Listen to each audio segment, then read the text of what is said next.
अस्सलाम वालेकुम young doctors, कैसे हैं आप? उम्मीद करता हूँ खैरियत से होंगे। मैं हूँ आपका host doctor Juice and I am here to teach you some tips ताकि आप जल्द से जल्द अपने पाँव पे खड़े होने वाले बन जाएं और लर्निंग से अर्निंग तक का सफ़र तय कर सकें। राइट। आज की वीडियो में हम डिस्कस करने जा रहे हैं कोआगुलेशन प्रोफाइल के बारे में। What is coagulation profile? Coagulation जो है वो एक्चुअली टू मेंटेन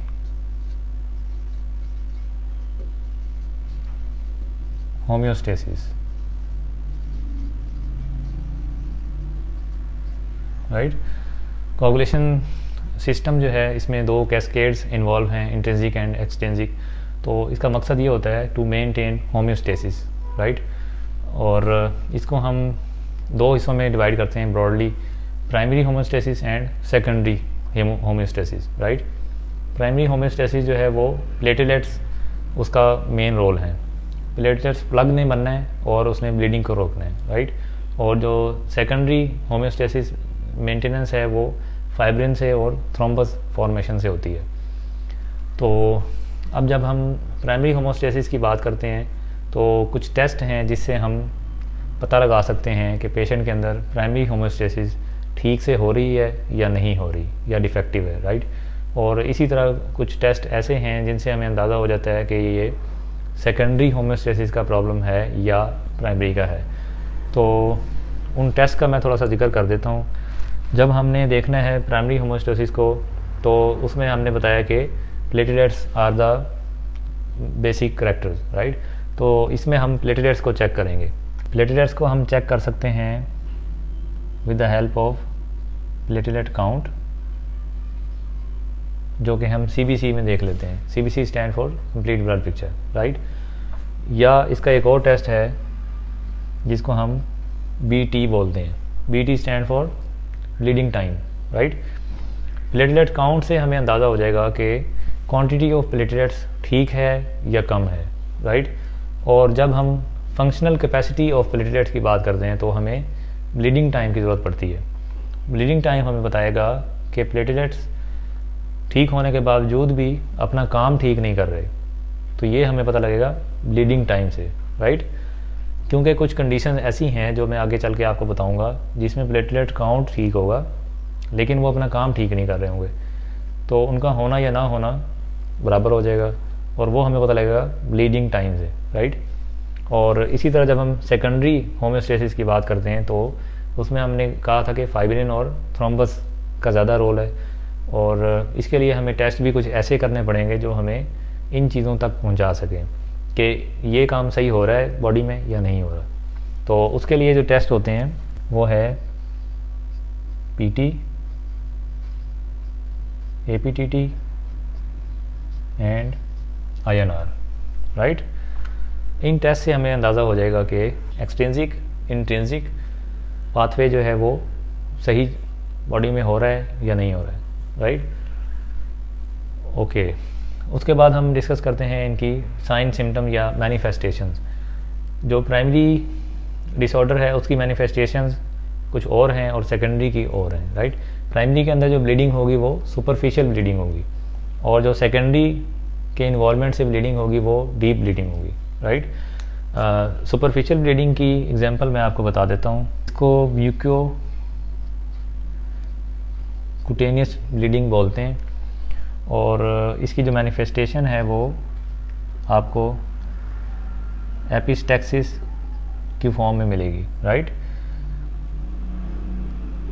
मैनोरेजिया की फॉर्म में मिलेगी। कोई म्यूकोजल ब्लीड आपको मिल सकता है, आपको पटीकी मिल सकते हैं या आपको परपरा मिल सकता है, राइट। ये सारी एग्जांपल्स हैं, या इकाइमोसिस, ये सारी एग्जांपल्स हैं सुपरफिशियल ब्लीड की जिसको म्यूकोकुटेनियस ब्लीड बोलते हैं, राइट। जब प्राइमरी होम्योस्टेसिस का प्रॉब्लम होगा तो जो ब्लीड की टाइप आपको पेशेंट के अंदर मैनिफेस्टेशन मिलेगी वो म्यूकोकुटेनियस टाइप की ब्लीडिंग होगी, राइट। और इसी तरह जब सेकेंडरी पाथवे का मसला होगा तो उसके अंदर जो ब्लीडिंग होगी वो डीप ब्लीडिंग होगी और डीप ब्लीडिंग आपको मिलेगी जॉइंट्स के अंदर जिसको हम हीमार्थ्रोसिस बोलते हैं, राइट। या आपको मिल सकती है मसल्स के अंदर। मसल्स के अंदर मिलेगी तो हीमाटोमा फॉर्मेशन बोलेंगे उसको, या आपको मिल सकती है हेमरेज की सूरत में, इवन ब्रेन हेमरेज, राइट। क्योंकि ये डीप ब्लीडिंग है तो ये किसी भी ऑर्गन के अंदर हो सकती है, या किसी भी प्रोसीजर के बाद,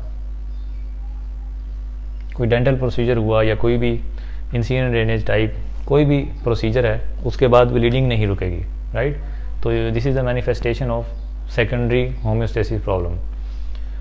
तो उसके बाद हम देखते हैं कि एग्जांपल्स क्या हैं, कौन सी डिज़ीज़ हैं जिनमें ये वाला प्रॉब्लम आता है और कौन सी डिज़ीज़ हैं जिनमें ये वाला प्रॉब्लम होता है। तो जो प्राइमरी होम्योस्टेसिस की एग्जांपल्स हैं, एप्लास्टिक एनीमिया, राइट, जिसमें बोन मैरो जो है वो अपना फंक्शन नहीं कर रही, और जब वो नहीं करेगी तो प्लेटलेट फॉर्मेशन नहीं होगी। जब नंबर ऑफ़ प्लेटलेट्स कम होंगे तो ये वाला जो प्राइमरी होम्योस्टेसिस था वो डिस्टर्ब हो जाएगा और ब्लीडिंग हो जाएगी, राइट। इसकी अगर आप और एग्जांपल देखना चाहते हैं तो थ्रोम्बस्थीनिया,